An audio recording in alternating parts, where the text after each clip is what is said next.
You have an idea. You want to tell it to the world, but you don't know where to start. That's where Anchor comes in. They have the tools for you to edit, produce, and record your idea right from your phone or computer. It's the easiest way to reach and grow your audience. They publish for you to Spotify, Apple Podcasts, and all major platforms. And to top it all off, they match you with advertisers so you can earn from your passion and your wonderful idea. So tell me, what are you waiting for? Download the Anchor app or go to anchor.fm to get started and follow your dream.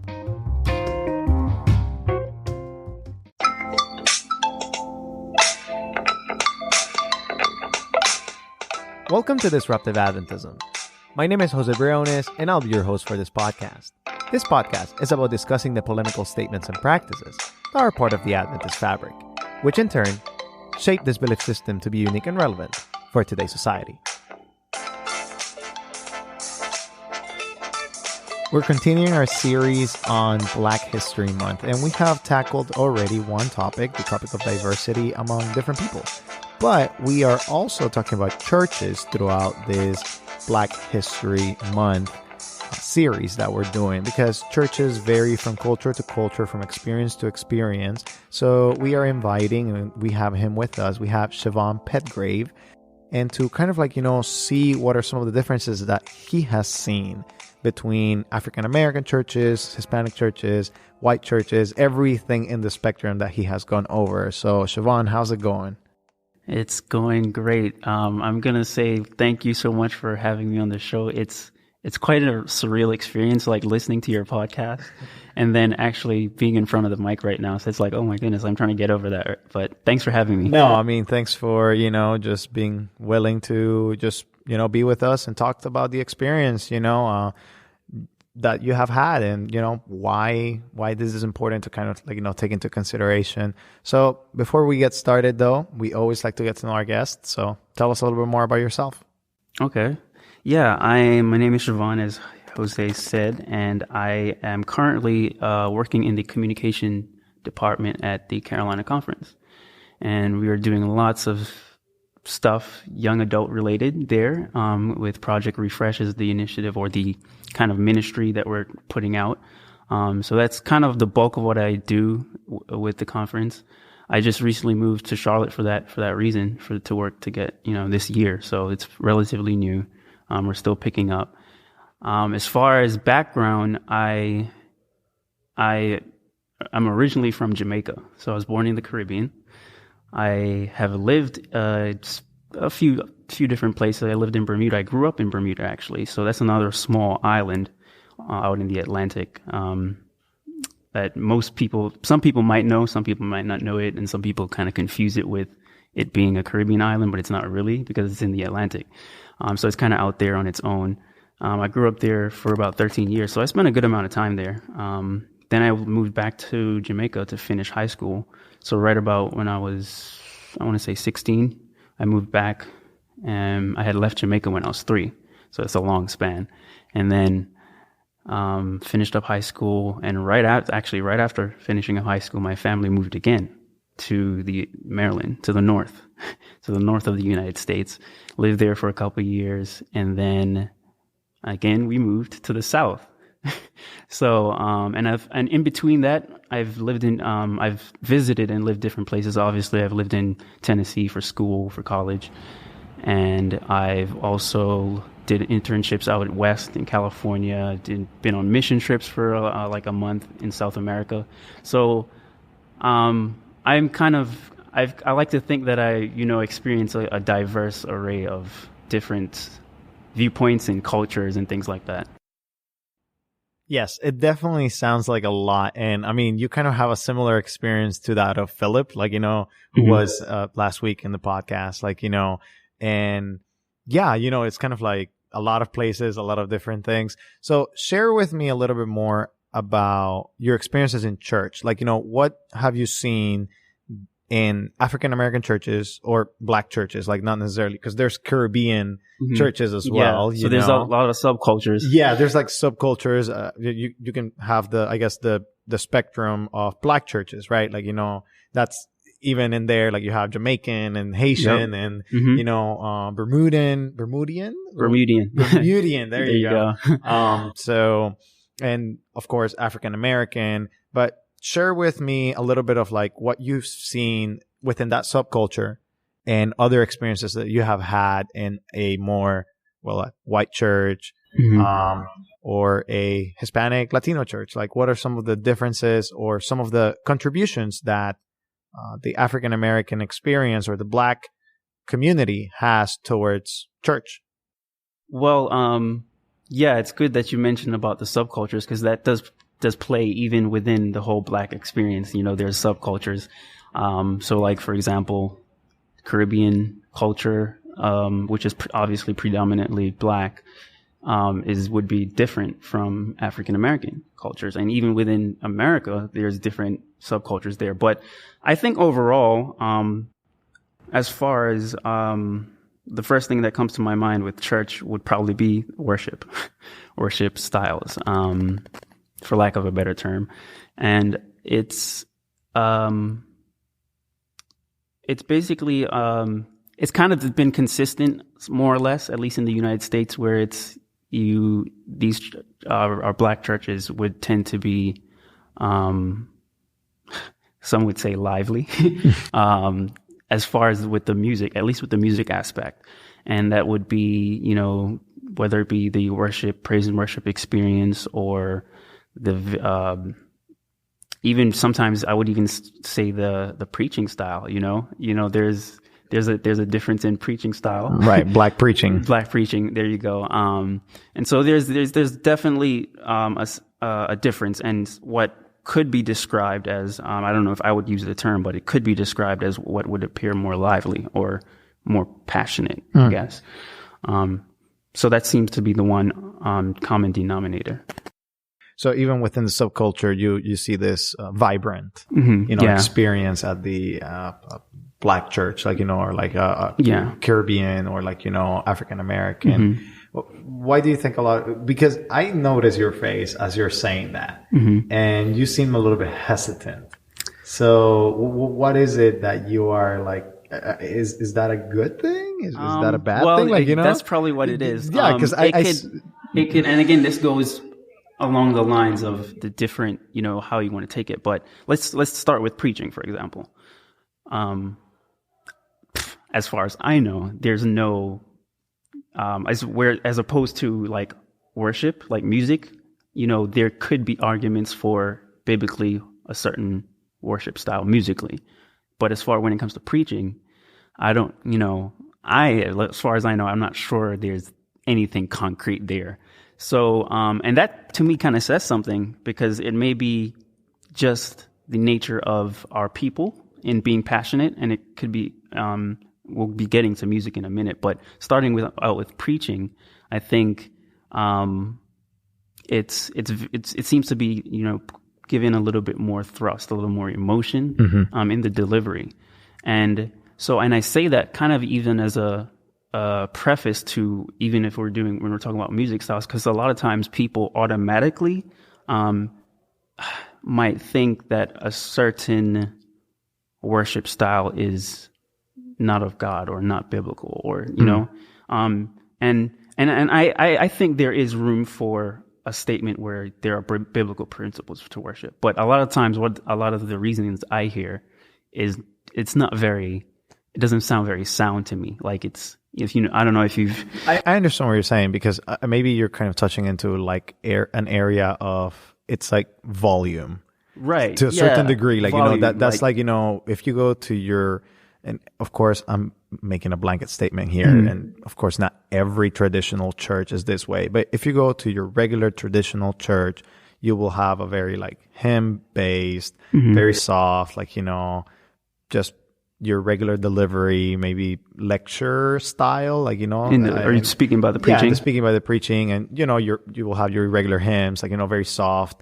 Whereas if you go to or at least the churches that I have been, you know, Black churches that I have been, African American, and I've been to 2 Caribbean churches now, they're like you said, more lively. There's more vibrancy. There's more style. There's more, there may be a bass or bass. I'm sorry, not a bass. That's a fish. Yeah, that's a fish. That's right. But there may be a bass, or there may be some drums, and those are stylistic preferences, and a lot of people are uncomfortable with that. Yeah, but even before getting into stylistic, but I like how the point that you brought up, volume, because a lot of times that's giving a bad kind of connotation. And yes, music shouldn't be solely about how loud you can be. I don't think that's and the inverse is also true. It's not how soft you should be. It's almost that to me would be one of those things where it's that's volume, and so now there's no real biblically, oh, this is too loud. Or now, of course, there's a person's reaction, personal reaction, and that's valid because we have different thresholds of how much volume we can take. Or sometimes people may have a medical condition or a reasoning that they can't. So that's valid. But I think in the circles, to get back to your original question about why am I hesitant, because I've been in circles where things that would seem as little as that, and I'm just isolating volume right now. We can chop this up in so many different ways, but something as seemingly little as volume, a lot of people seem to make, in the churches I've been to, make a big deal about it. Volume, this is, and I think from a biblical principle or perspective, there is room for preference there. You mean there's not room for preference, or there's no? There is. Okay. Yeah, I think with the style or with the volume. I was speaking about volume. Okay. So now we can, like I said, we can chop this up, because I kind of don't see that. Maybe I'm just the volume is the volume. You can talk to the person or to the pastor or whatever. Hey, can we maybe lower it a little bit or whatever. Yeah, but what I was saying is that a lot of times in the circles I've been, and sometimes this can be coming from the cultures or ethnicities that aren't black. It sounds, volume is attacked. So it's, even though it's like I said, a seemingly little thing, which in essence it is, but because it's different, I think that's a key phrase we might be using today. Something that's different from what we're used to. So yeah, that's what I mean. Okay, that makes sense. I understand that. You said the word different. So you kind of, preaching is a little bit different. It has more thrust, more volume, more punchiness to a certain degree. I've listened to speakers, black and white actually, deliver in the black style, or African American style, African American preaching style, which is has poetic nature, or it may have different things. But what are some other things? Those are the two things that when I hear the word black church, for example, or African American church, I hear gospel music, and black preaching. Those are the first two things that kind of come to your mind. It's okay, that's different. That's been out there. It's kind of been established. But what other things are different? Maybe smaller things, or what have you found that is different from a African American perspective than a Latino church or a white church? I don't know. Now, those are the two main ones that really come to my mind as well, the preaching and music. So I'm trying to think of something else. I guess something other than music and preaching would be food. Okay. So especially in the Caribbean, there's even a saying, and I think there's some overlap with South American cultures too, is that being Caribbean or being a South American, whatever country you're from, that and being, because especially this is with us as Adventists, being with the health message, there's this saying that you can't really be Caribbean and be, hold those tenets. How do I want to word this? There's this common notion that you can't be vegetarian and be like a Caribbean. Why is that? Because that's one of the things specifically, and not even just the Caribbean, even like African Americans too in the culture here, but just this. I think that's also a part of the nature of the culture. To a lot of dishes are kind of embedded in the use of meat. But also even going beyond the meat, there's also a common notion of even the flavor, the flavor of food. So, I think that's one of the things that when people, specifically, Black people, when we're like going to a new city or a new state and we're looking for a church, I think these are things because food is really close to people. These are one of the things. That's one of the things that pull people to want to seek familiarity. Ooh, to seek something familiar. Yeah. And so food is one of those things where that's because it's kind of ingrained in the cuisine, the culture. That's one of the things that people want to, and even in any culture, like food is something like that's something we like to hold on to. Right.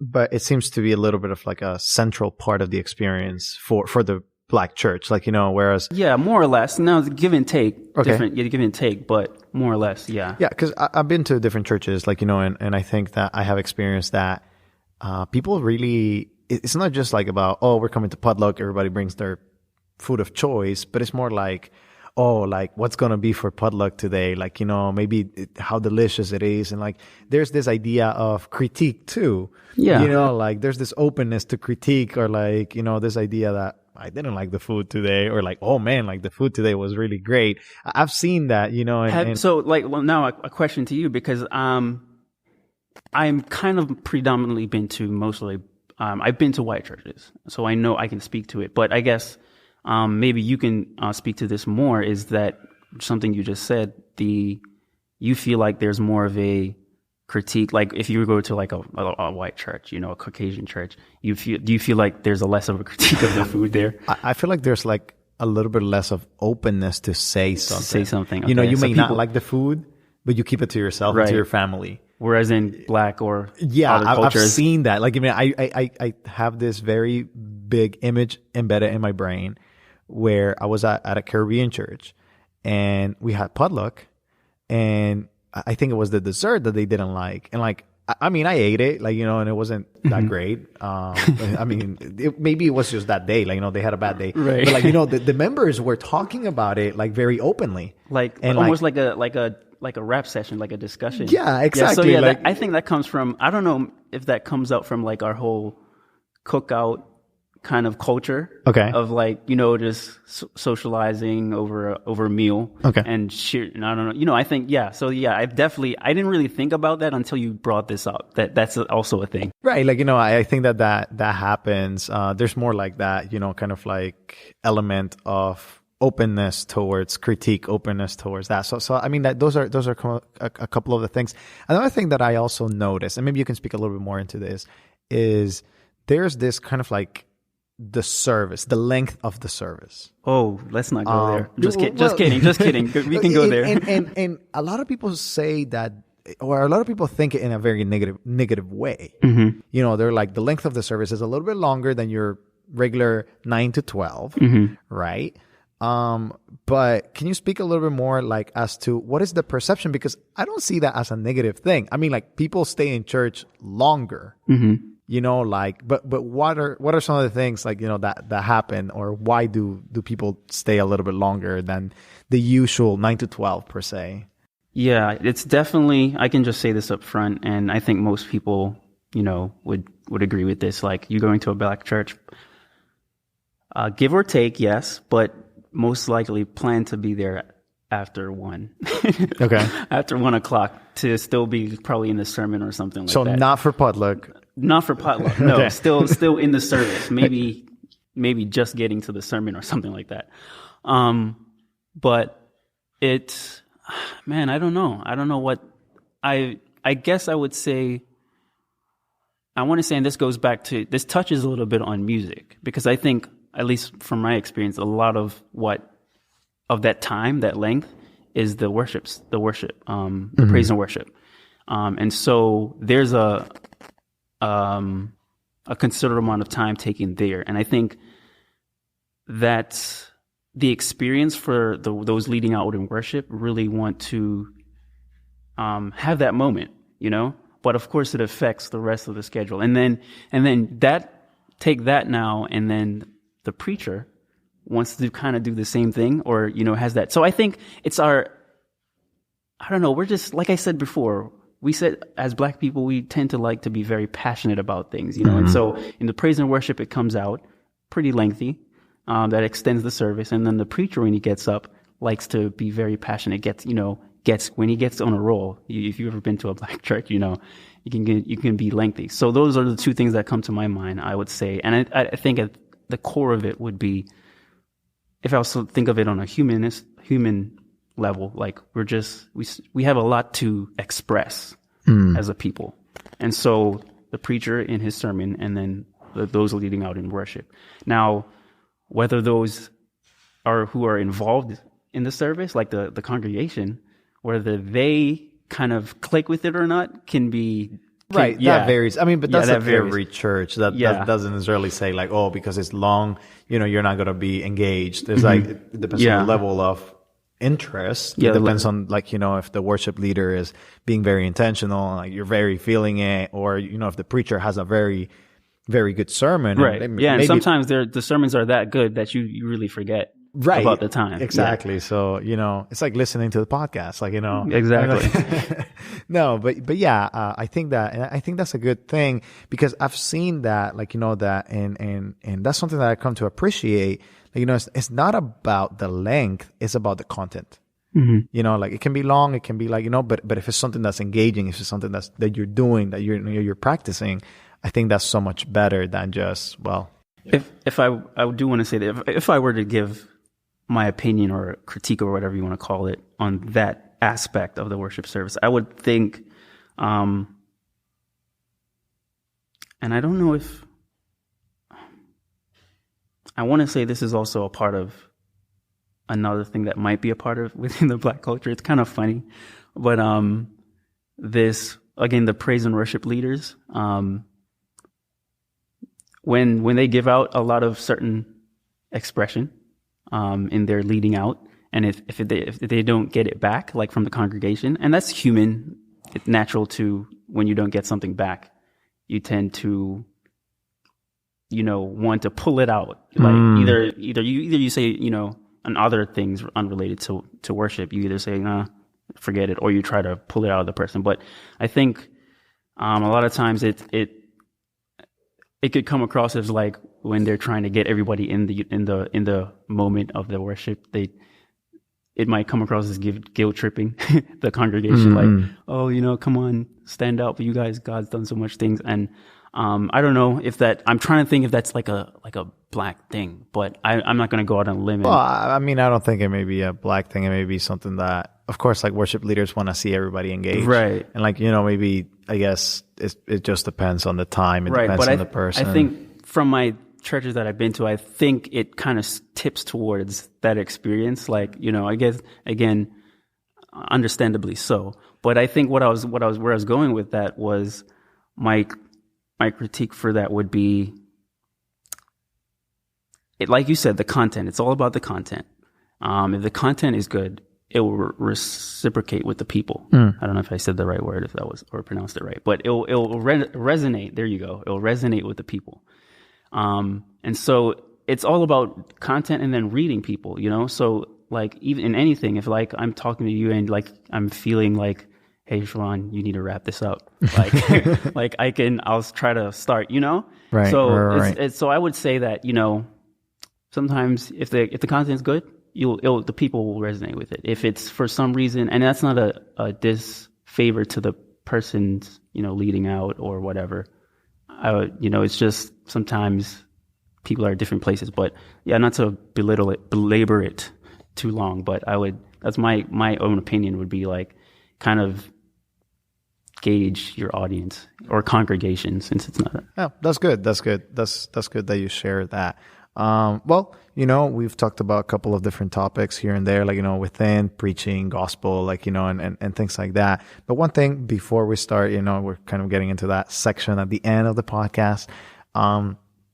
So yeah, one more area I think that, it's kind of like maybe you need to explain a little bit more. It's something that used to be part of like every church pretty much in America, but it's not anymore. And that's AY. So what is AY and how is that like part of the, African American tradition or black church? Like, how is that different?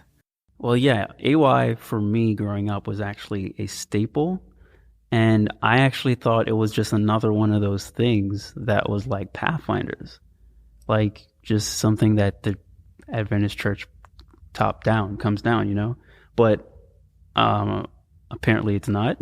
Yeah, I mean, it happens in Spanish churches. I mean, like definitely I've seen it, but I don't see a lot of Caucasian churches having AY, on a regular basis at least. Like, like a Vespers program, maybe sometimes, but it's not like a thing, like, something Right. that happens every Sabbath. So Yeah, no, for sure. Because, but yeah, like I said, it was a staple. And really, yeah, let me not say that. Okay. It was a staple, growing up. Like that was, and again, like I said, I grew up in the Caribbean and then in Bermuda. And so these are things where there was just a normal. And so to, finally coming to the United States where you're kind of exposed to some other cultures outside of what you're used to, it's kind of a little, different to see that, okay, they don't have any AY services. Now I think you kind of alluded to it even when you were bringing up this point. It's kind of maybe falling off the board across the board. Sorry. It's fine. It's probably falling off like AY, the whole AY experience across the board. Like just whatever culture you're in. But I think, maybe to your point, what's the difference, or why do I think that might be the case with the black culture? Community, I would probably say, is the, that sense of like, especially in the Caribbean, when you go to church in the Caribbean, it's not just like 9:15 to, or whenever time they started, which was 9:15 really, 9:15 to 12 or 1. You went to church for the whole day. I don't know if that's similar if you've ever had that experience, but like you basically, you go there, you have the service, you have potluck, then, you might do fellowship and stuff like around peace. Of course you might go home, but you come back to do like the AY service or the evening service and Vespers. And so it's kind of that thing of like a sense of community, especially predominantly that was in like the Caribbean, like growing up in Jamaica. What is an AY service comprised of? What do you guys do? It's Adventist youth, right? Like, right. Adventist youth. So it's spun in a way to be a program for the youth. It's a little more casual, I would say. The nature of it is, you still have your opening prayer. You'd have a worship service, like singing songs, which again are songs that are, now that I think about it, like I said, growing up, a lot of this was staple, but now that I think of it, a lot of the songs we sing in AY are like almost kind of like folk song, like black folk songs, so that kind of thing. You sing those kind of songs. You usually, you would a lot of times there would be a game, like a Bible trivia, or some other Bible, or religious game. And maybe a short thought, devotional thought, especially as it got closer to sunset. And then a lot of times after sunset, we didn't even talk about socials. So that's another thing. So, and after AY, you would then have like the socials, like you would have, just kind of like fun after church. So pretty much what you're saying is like for the Caribbean and like African American and black churches, church is not just an event. No. It's like a lifestyle within the community and like other things kind of mixed in. Right. Which is why there is a contribution, I think, that African American or black churches are giving to the church. Kind of like maybe we can incorporate these things I think Latin American churches we're a little bit similar. Some are not, but some are still like that. Like, it's like kind of like a whole day. But, to maybe European churches or maybe like even white churches, here in America. Because I feel like we have fallen here in America to like this event-based, rather than like community-based church. Right. And even more so, I would say like because America's kind of has a very independent culture. And so that sense of community, even like, there are a lot of black churches even here that I've been to that don't really do AY or don't have that all day church experience. Not that it's a bad thing, but I'm just noticing, just bringing up a difference. Whereas in the Caribbean, and I've been, even like I've said, I've went on mission trips and spent some time in South America, and I've noticed even the same thing there in South America, very communal.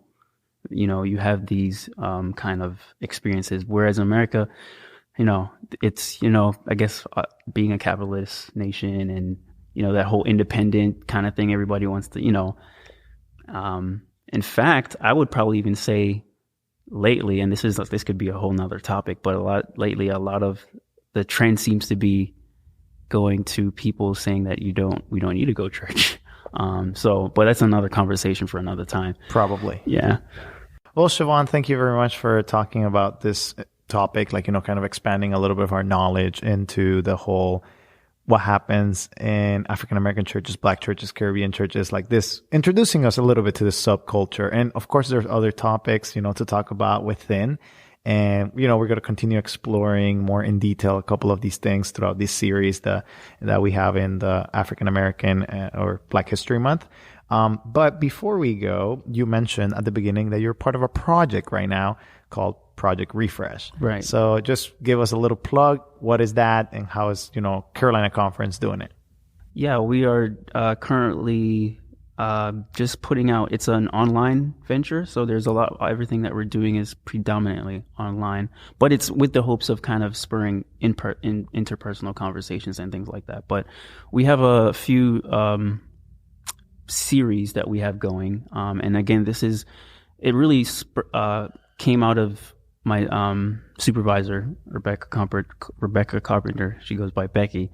She had this vision to really do something. Not, it's out there that the youth, young adults are leaving the church, but she just had a vision and a desire to do something about it. And so her being the director of the communication department, this was something that she just wanted to do. She brought it to the administration people at the conference, and they were fully on board.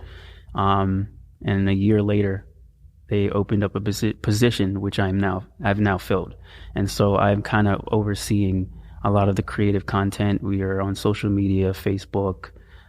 We have a couple series. One, probably our most notable one, or the one that a lot of people tend to give us comments on, is Tiny Cheer Talks, which is basically designed to have platform to talk about things that young adults, or not even just young adults, but people feel that is not being spoken, topics that aren't being addressed in a public or on like from a church, official church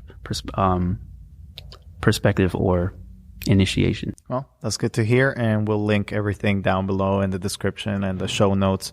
Thanks again for today's, just talking about Black church, and all of the different subcultures. As it is our custom, we'd like to give you the final word. So give us the final word on Black church. Wow, that's I would just say, I guess what you said earlier was there's a lot of positives we can pull from. A lot of contributions. I like the word. I like that word very much that you said that we can pull from. And I think community, that sense of community, is one of those. And of course, even being passionate, it's always good to be passionate, but that's, of course, individual personality plays into that. But one of the things I think would be really I think is really a good contribution is that whole community aspect of, and I think it comes down from the unfortunate circumstances, probably, of, things that happened in history, like slavery, for example. But I think it's one of those things that have held us together as a people. And I think it's a good thing to resonate with. Yeah.